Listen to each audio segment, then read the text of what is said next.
Promis chez Bourse Direct, rejoindre la cellule Info d'Experts et Romain Daubry qui nous y attend. Bon, Romain, quand on s'est parlé tout à l'heure, on pensait que c'était une nouvelle ou une vraie séance de consolidation qui se dessinait, qu'on avait abandonné les 7003 et puis finalement on a retrouvé un peu de ressources.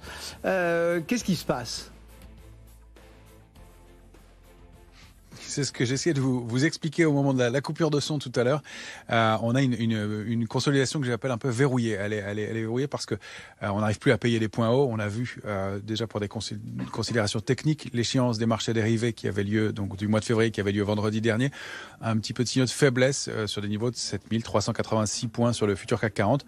On a connu une accélération haussière et puis on a buté sur ce niveau de résistance majeur. On a voulu consolider vendredi dernier et encore une fois, pour des raisons techniques et autour de cette échéance des marchés dérivés, le marché s'est repris assez fortement. Et puis là, on entame une nouvelle échéance. La consolidation se met un petit peu en place, mais sans pression baissière du côté du futur CAC 40, en tout cas jusqu'à hier. On va voir ce que donne la séance d'aujourd'hui de ce côté-là, si avec cette petite baisse pour l'instant, eh bien, il y a du futur en plus. En revanche, ce qu'on sait déjà, c'est que les portefeuilles sont toujours couverts et on entame l'échéance du mois de mars avec de la protection dans les portefeuilles, ce qui signifie que ce qu'on vient de constater là, c'est-à-dire que la baisse ne surprend pas les opérateurs et que les moindres replis donc sont amortis.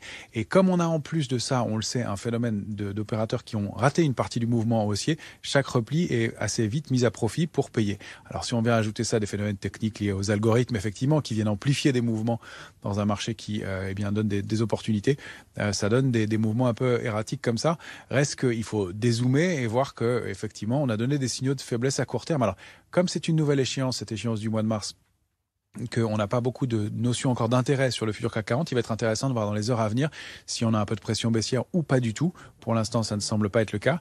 Et si c'est juste une consolidation, c'est notre scénario principal qui se met en place avec donc des niveaux intermédiaires à surveiller et une cible optimale de cette consolidation qui se situerait sur l'indice CAC 40 à 7050, 7060 points. Encore une fois, on n'attend pas beaucoup plus de baisse, ça fait 3% sur les niveaux actuels, sachant que les indices américains sont eux-mêmes en train de consolider depuis le 6 février déjà. Il y avait une accélération haussière, que ce soit sur le Nasdaq ou le S&P. Ils sont allés chercher des cibles. Sur le Nasdaq, c'est de l'ordre de 12 880 points. Et puis, depuis, on consolide dans un grand trading range 12 165, 12 880. On est plutôt sur la partie basse. Donc, on ne serait pas surpris qu'il y ait des réactions aussi sur ces niveaux-là. Pour l'instant, on n'a pas de directionnel fort.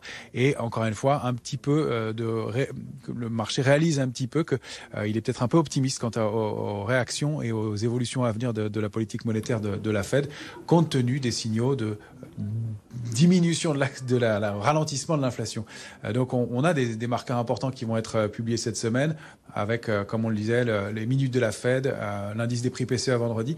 Ça va jouer aussi. Et puis des arbitrages importants sur les valeurs, puisque à Paris, il y a toujours une dizaine de valeurs qui vont publier. Enfin, quelques-unes l'ont déjà fait.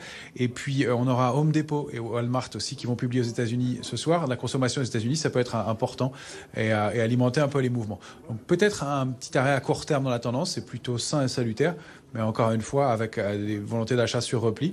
On peut noter que les secteurs forts restent la banque, l'automobile et les signaux de frémissement sur la construction. Mais globalement, tous les secteurs sont assez homogènes à Paris pour l'instant. Merci beaucoup Romain Daubry, donc la cellule Info d'Experts de Bourse Direct.